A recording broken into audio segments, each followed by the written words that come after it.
It's strange how a person can leave your life but somehow stay in your nervous system.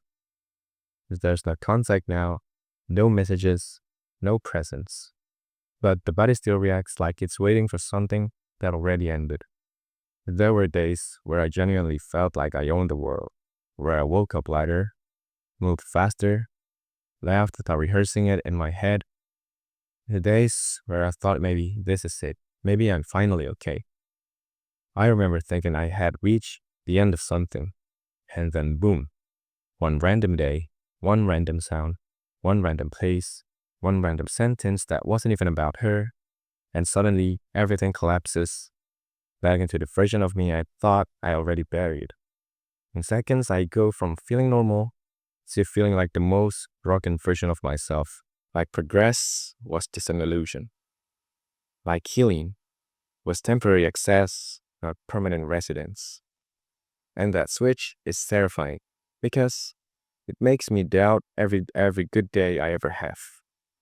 I used to think that heartbreak was just emotional, sadness, emptiness, crying at night, something you feel and then eventually stop feeling, but I didn't expect how physical it would become. The sudden heaviness in my chest, the way my breathing changes without warning. Sometimes I'm not even thinking about her, and yet I still feel it. And that's the confusing part. If my mind isn't choosing to remember, why does my body still respond? At the beginning, everything was loud. Too many thoughts, too many what ifs, too many imaginary conversation with no real ending. Back then, at least the pain made sense. It had a clear source. But now it's quieter, not peaceful, just quieter.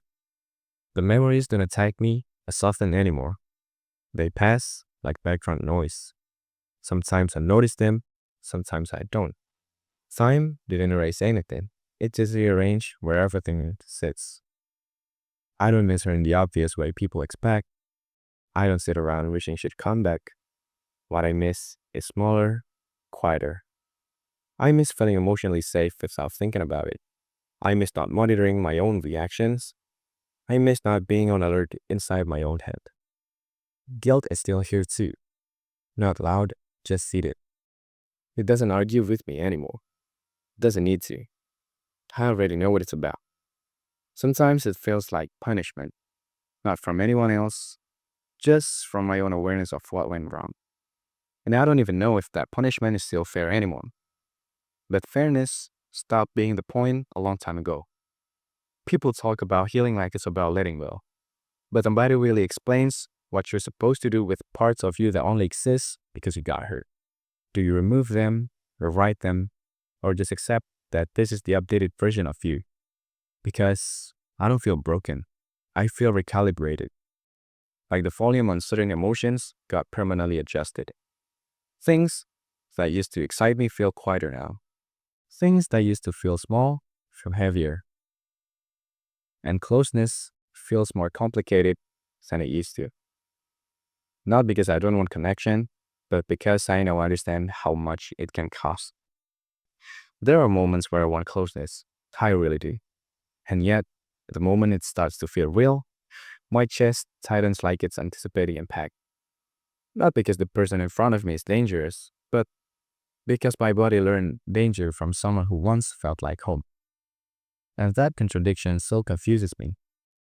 I still function, I still show up, I still do what's expected of me, but everything inside me moves more slowly, with more hesitation, with more internal checking.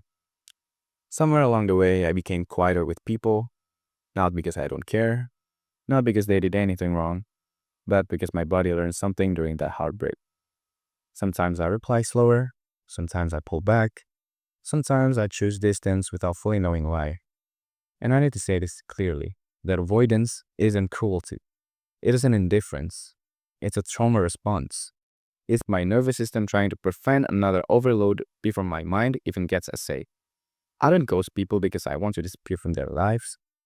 I step back because my body still remembers what it felt like to be overwhelmed emotionally. That memory exists even when I logically know I'm safe. Logic doesn't live in the same place as fear. I wish it did. There are days where I feel powerful, present, almost untouched by the past, and days where I can't even bring myself to do the simplest thing because my body's busy reliving something my mind didn't fight back. One day, I feel like I can carry the world, but the next day, I struggle to even carry myself. And that unpredictability is exhausting because I never really know which version of me is going to wake up tomorrow.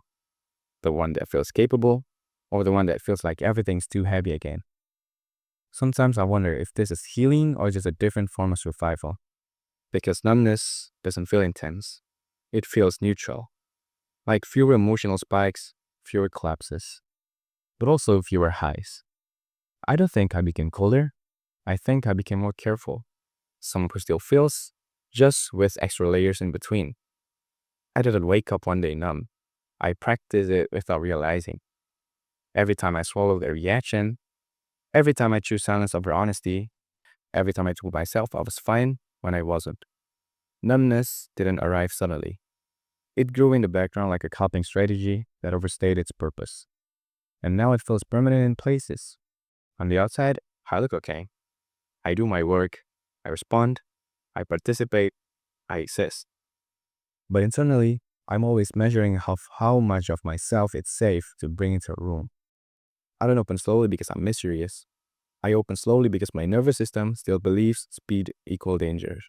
And I'm tired of pretending that this is just personality. It's not. It's memory. It's conditioning. It's a body that learned something once and never completely unlearned it. And I don't blame myself for that anymore. This heartbreak didn't destroy me loudly.